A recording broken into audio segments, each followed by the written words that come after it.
Afghan government نے کہا جی جنگ بندی کا ہم اعلان کرتے ہیں اور ہم امید کرتے ہیں کہ دوبارہ اب لڑائی نہیں ہوگی اور پاکستان کی طرف سے کوئی ہمارے اوپر جوابی کارروائی نہیں کی جائے گی. یہ اب افغانستان نے اس کے بعد جنگ بندی کی ہے, لیکن پاکستان اس بیچ میں بڑا تگڑا جواب دے چکا تھا.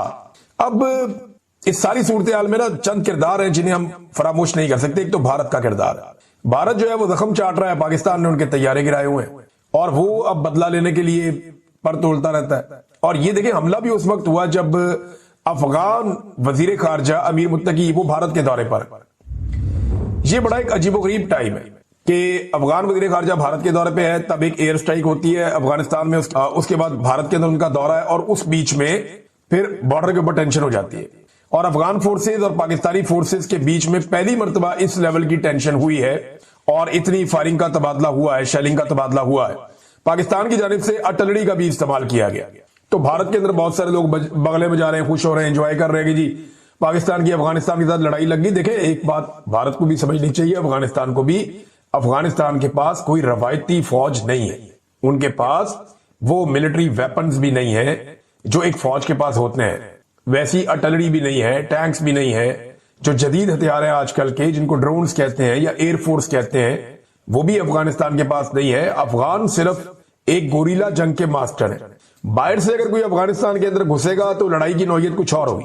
اگر کوئی آکوپیشنل فورسز ہیں جنہوں نے آکوپائی کیا ہوا ہے افغانستان کی ٹیریٹری کو, تو اس کے خلاف وہ ایک لمبی گوریلا جنگ تو لڑ سکتے ہیں.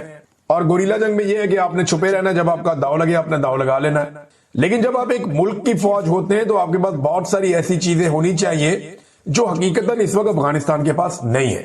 تو افغان فورسز گوریلا جنگ کے لیے تو ٹھیک ہے, مانتے ہیں کہ وہ لڑ سکتے ہیں, لیکن ایک روایتی جنگ کو لمبے عرصے تک لڑنا یہ ان کے بس میں نہیں ہے, وہ نہیں لڑ پائیں گے. کیونکہ دیکھیں اس کے لیے خاص قسم کے ہتھیار اور خاص قسم کی فوجی ٹریننگ چاہیے ہوتی ہے.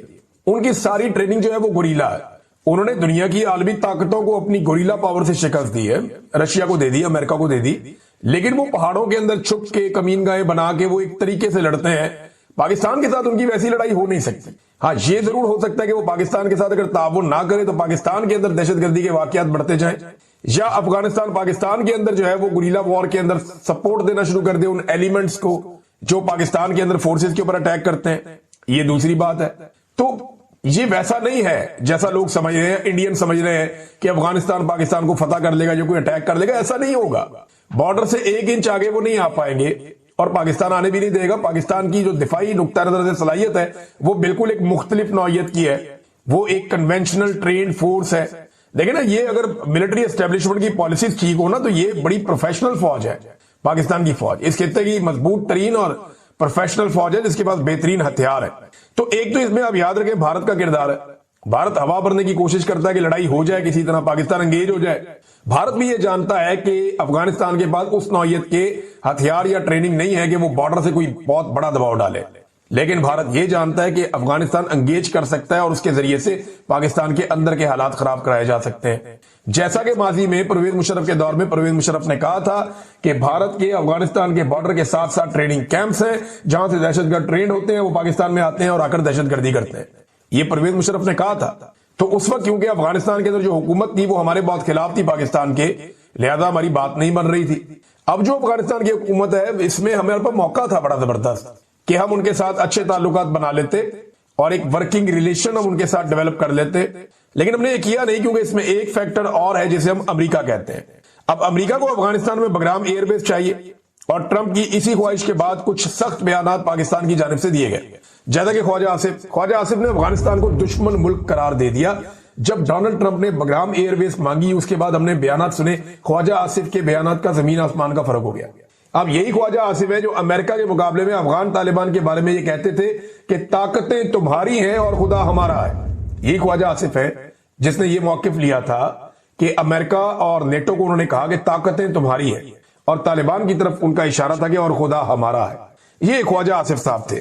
لیکن وہی خواجہ آصف صاحب نے جب اسٹیبلشمنٹ کے جوتے پکڑے تو پھر انہوں نے کہا جی کہ نہیں, اب کیونکہ اسٹیبلشمنٹ امریکہ کو خوش رکھنا چاہتی ہے تو جیسے ہی امریکہ کو بگرام ایئر بیس کی یاد آئی اور ڈونلڈ ٹرمپ نے اس خواہش کا اظہار کیا تو خواجہ آصف نے یہ کہہ دیا کہ افغانستان ہمارا دشمن ملک ہے.